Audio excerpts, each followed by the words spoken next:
열린교회 성도 여러분 안녕하세요. 10월 13일 매일 성경 묵상 함께 하겠습니다. 오늘 묵상할 말씀은 열왕기상 15장 25절에서 32절의 말씀입니다. 함께 읽겠습니다. 유다의 아사왕 둘째 해에 여로보암의 아들 나답이 이스라엘 왕이 되어 2년 동안 이스라엘을 다스리니라. 그가 여호와 보시기에 악을 행하되 그의 아버지의 길로 행하며 그가 이스라엘에게 범하게 한 그 죄 중에 행한지라. 이에 이사갈 족속 아이야의 아들 바아사가 그를 모반하여 블레셋 사람에게 속한 깁부돈에서 그를 죽였으니 이는 나답과 온 이스라엘이 깁부돈을 애워싸고 있었음이더라. 유다의 아사왕 셋째 해에 바아사가 나답을 죽이고 대신하여 왕이 되고 왕이 될 때에 여로보암의 온 집을 쳐서 생명 있는 자를 한 사람도 남기지 아니하고 다 멸하였는데 여호와께서 그의 종 실로 사람 아이야를 통하여 하신 말씀과 같이 되었으니 이는 여로보암이 범죄하고 또 이스라엘에게 범하게 한 죄로 말미암음이며 또 그가 이스라엘의 하나님 여호와를 노엽게 한 일 때문이었더라. 나답의 남은 사적과 행한 모든 일은 이스라엘 왕 역대 지략에 기록되지 아니하였느냐. 아사와 이스라엘의 바아사 왕 사이에 일생 동안 전쟁이 있으니라. 아멘. 오늘 본문의 말씀은 북이스라엘 이야기입니다. 남쪽에 아사가 왕이 된 둘째 해에 북쪽에서는 나답이 왕이 되어 2년을 다스립니다. 짧은 2년 동안 그도 여호와 보시기에 악을 행합니다. 여기서 아주 중요한 문구 하나가 나와요. 그의 아버지의 길로 행하며 그가 이스라엘에게 범하게 한 그 죄 중에 행한지라 라는 말씀입니다. 아버지의 영향력이 중요해요. 아버지가 만들어 놓은 그 죄의 형태 안에서 그의 아들이 죄를 범하고 있다라는 말씀입니다. 그런데 그는 2년 후에 암살을 당합니다. 이사갈 족속 아이야의 아들 바아사가 그를 배반하여 죽이고 왕이 됩니다. 이때 바아사는 여로보암의 온 집에 생명 있는 자를 한 사람도 남기지 않고 다 멸하게 됩니다. 아주 잔인한 일이 벌어진 것입니다.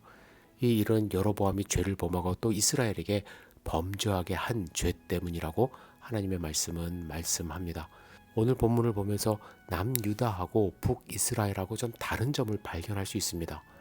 남유다의 두 번째 왕은 아비암이었습니다.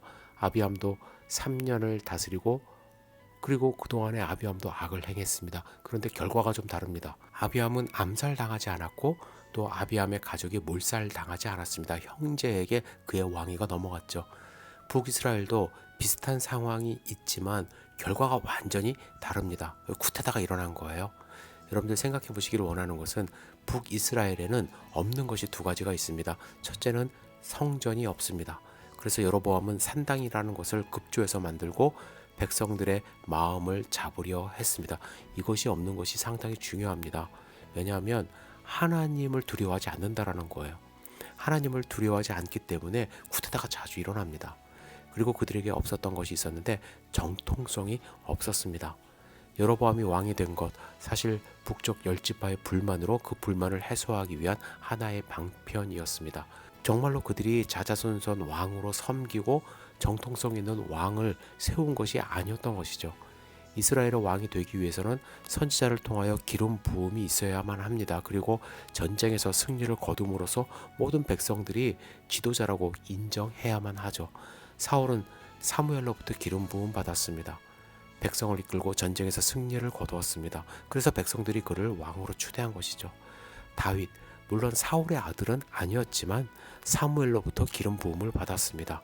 뿐만 아니라 수많은 전쟁을 통하여 모든 백성들에게 왕으로 인정받았습니다. 그리고 다윗 집안의 가문을 세운 거예요. 그런데 여로보암은 그러지 못한 것입니다. 백성들의 불만을 들어주는 사람이었을 뿐 왕의 가문을 세울 만한 사람이 아니었던 것입니다. 때문에 그는 그럭저럭 백성들이 세웠으니까 왕권을 유지할 수 있었지만 그의 아들들은 상황이 다르다라는 것이죠. 정통성을 갖추지 못했기 때문에 누구나 마음만 먹으면 왕이 될 수 있는 가능성을 열어준 것입니다. 왕이 백성들에게 나를 따르라, 나는 너희의 왕이다 라고 외치는데 정작 그 왕은 충분한 이유 없이 다른 왕을 배신하고 세워진 사람이라고 생각해 보십시오. 그의 말에 권위가 없다라는 것입니다. 정통성은 내가 왕이라고 외쳐서 생기는 것이 아닙니다. 내가 법을 지키고 솔선수범할 때 생기는 것입니다. 여러분은 신앙인으로서 인정받으시는지요? 말로만 신앙인이라고 했을 때 인정하는 것이 아니라 신앙인으로서 해야 할 일, 구원의 확신을 가지고 하나님의 말씀을 읽고 묵상하며 그대로 살아갈 때에 내 스스로 정통성을 갖게 되고 내 스스로 신앙인임을 잊지 않고 살아가게 되는 것입니다.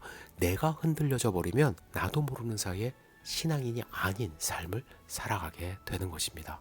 여러분, 나의 신앙의 정통성을 유지하시고 굳건히 세우는 하루 되시기를 주님의 이름으로 축복합니다. 기도하겠습니다.